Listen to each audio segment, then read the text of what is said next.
No, thingies. Tails. Yes, there should be actually. Get some. Hopefully we don't get. Of course. Yeah. Please don't. It was quiet without you, so it's good. Enjoyed it, didn't you? I did.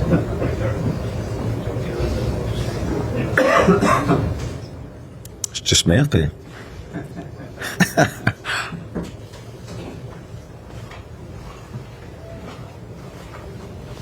Cheers. Yeah, we'll start with you, Luke.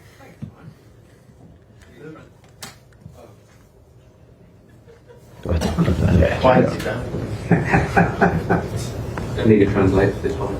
Go on. 3 successive Champions League wins. That performance sort of sign of your growing maturity at this level, do you think?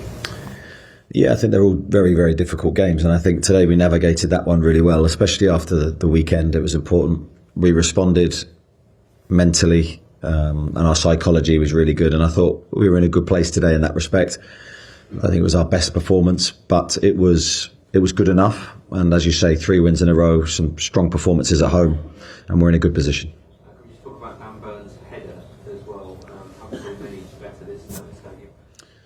No, it was an incredible header from Dan. I mean, I'd like to see it again to see actually how far out he was. I mean, I was right behind. I had a great view. It looked in from the minute he struck it, and it was a well worked routine. So well done to everyone involved in that. And similar feeling for me for the cup final in a sense that it's a strong header from distance and it's had the power and the direction to go in. So a brilliant moment for him. Thank you. We've got Damien down the front here, please, and then along to George.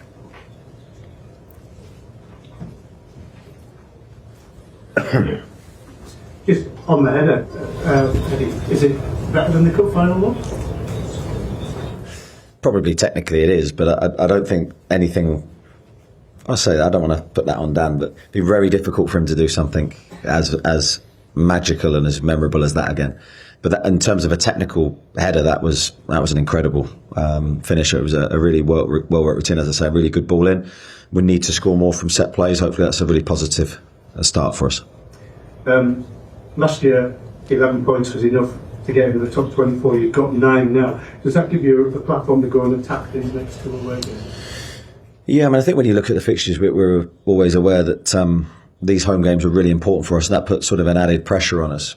Now we go away from home, and of course we've had our troubles in the Premier League away from home, but we look forward to these games. I think they're an amazing thing, and Marseille will be really great experience for everybody, a tough ground to go to. We're looking forward to that. Certainly better going there with 9 points behind us. George? Hi Eddie, how kind of frustrating is it for you that yesterday and at the weekend we're sort of picking over a really poor performance, and tonight we're picking over a really good? Yeah, I think it's you know, I think when you go back and look at our time, we've been pretty consistent through the season. So of course you have dips throughout it. We want to make sure that we don't become that team that's yo-yoing in terms of attitude or intensity or delivery of performances. We really want that identity to be clear in how we play, regardless of where we play. And I know the players are frustrated as well, so I don't think it's from a lack of effort. I think the effort and the will to do well is there. Now we have to harness that and use the pain from West Ham for our next Premier League game, and I think it's another opportunity for us to come out of that spell. When I was a kid, this was a long time ago, there was a concept that teams could be cup teams, that clubs could be a cup team. Is that something that you would not want your team to be recognised? No, we don't want to become sort of associated with that tag, because I don't think it's a healthy one for us. We want to be a team that delivers consistently, is strong in every respect mentally, because I think if you're just able to lift yourselves for certain moments, that you never know when that side of your game is going to show, the negative side, and we can't become associated with that. Kieran at the front and then Lee Ryder at the back, please. It's 5 home wins in a row. How do you get your head around, at the time the away form suffering, it's happening at home? Is that frustrating in a way? Yeah, I mean, it's a similar answer to the previous question. It's hugely frustrating because I think we have a style of play and a method of play that works, that is really effective. For whatever reason, I don't think it's our style. It's probably a combination of factors. We've not been winning the games away from home that we should have done, and now we're sort of caught in that trap where it's becoming a topic of conversation, and we're probably becoming more aware of it. I don't think I really want to focus on the home and away debate. I think it's about playing a game of football and delivering a good performance regardless of where we play. So the only way we can sort of answer those questions is to perform and actually do the business. Burness just said you need more housery, you need to be more ugly. Do you think that's the key way going forward?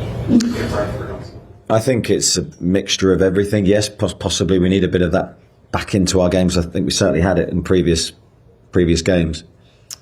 But you need a bit of everything. You need the quality, you need the composure, you need the delivery. Most importantly, I think whenever you play away from home, you need the mindset. Thank you. Lee at the back. Eddie, have you got any details on Anthony Gordon's injury? No, I've not spoke to him, and I haven't really had a full rundown from the medical team. It seems like sort of reoccurrence of his hip injury that it's been plaguing him in recent weeks. So we'll assess that and see what damage is done. Is that the injury that he initially got played for England back in March? I don't know. I'd have to find out. I'm not sure. Just, have you discovered anything new about the team that you can take to Brentford and try and flip the switch away from Women's Premier League from tonight? I don't think I've discovered anything new. I think we've got some very, very good players. I think we've got a squad full of good attitudes that want to do well and want to win. As I said, I don't see an issue in terms of will and desire, but we've got to try and put it together. And then that's only going to come from really intense focus on this game coming up and a really good delivery of our plan. Thank you. We'll go Keith on the row in front, and then Dom, Mark, and then Martin, please, on this side. Eddie, Bruno was just said next to earlier that he felt like he had 10 kilograms on his back tonight due to the illness that he's been suffering. But no surprise yet again, he plays through the pain barrier, if you like, and does it for the team. He wasn't saying that to me this morning. He said he was feeling $1 million this morning. So that's news to me. No, I think in all seriousness, his character is undoubted. His will to play is so strong. So I did have a detailed talk with him today, and he assured me that he would be fit to produce a performance that the team needed, while probably acknowledging that he wasn't at 100% fitness. That's why we withdrew him when we did, to try and protect him. But I think we lost a little bit when he came off the pitch, speaking honestly, and that's how important he is to us. I thought he performed very well. Thank you. We've got Dom, Mark, and then Martin on this side.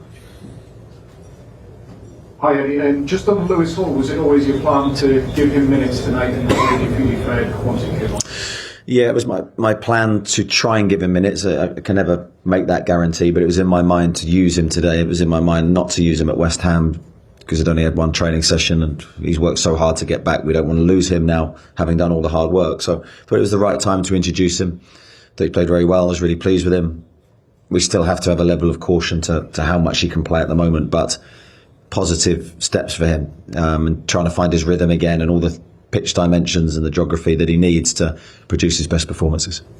What exactly happened with William Osula? Because he arrived, team news announced, and then Yeah, we've just been in discussions with him at length about his ankle in the last few days, as to whether he's fit enough to actually perform to the level that we need and that he's comfortable with. And after a discussion, we felt it was best to withdraw him and try and get his ankle 100% right. Thank you. Mark on the row in front. A great header in the first half, but an equal import one in the second. How pleased were you to get that second goal so quickly in the second half? Yeah, we needed it. I think it was a big moment for us because just after half time, it was a really good second half performance from us for the first probably 20 minutes of that second half. That was a really good display, and that was us at our very best.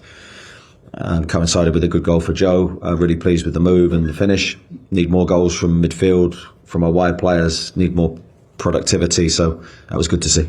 Malik Thiaw is quickly becoming a very impressive footballer. What have you made of his start to life at Newcastle?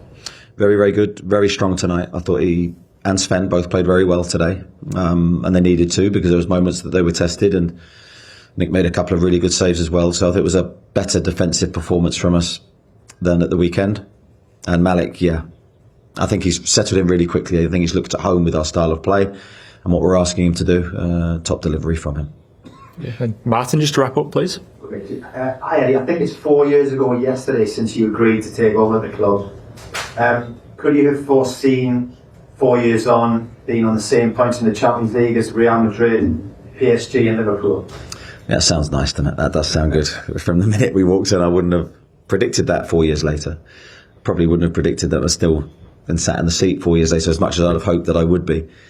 With the volatility in the game, there's no guarantee to anything. So very, very proud to still be in this position and to be managing the team going forward. But there is a flip side of that. Obviously, we've got work to do in the Premier League, and we're well aware that we've got a big task ahead of us. And last one, how great is the will from you and your staff to get into the knockout stage of the Champions League for the first time? Yeah, it's a big prize for us, and our eyes are very much on it. And I want the players to be feeling the same. You know, we said at the start of the Champions League campaign we didn't want to have that feeling. We were just pleased to be in the competition. It's serious. We want to progress. We've put ourselves in a stronger position now to do that after the first defeat, but there's still many challenges ahead. Thank you very much, everyone. Thank you. Thank you. Nice to see you all. Thanks.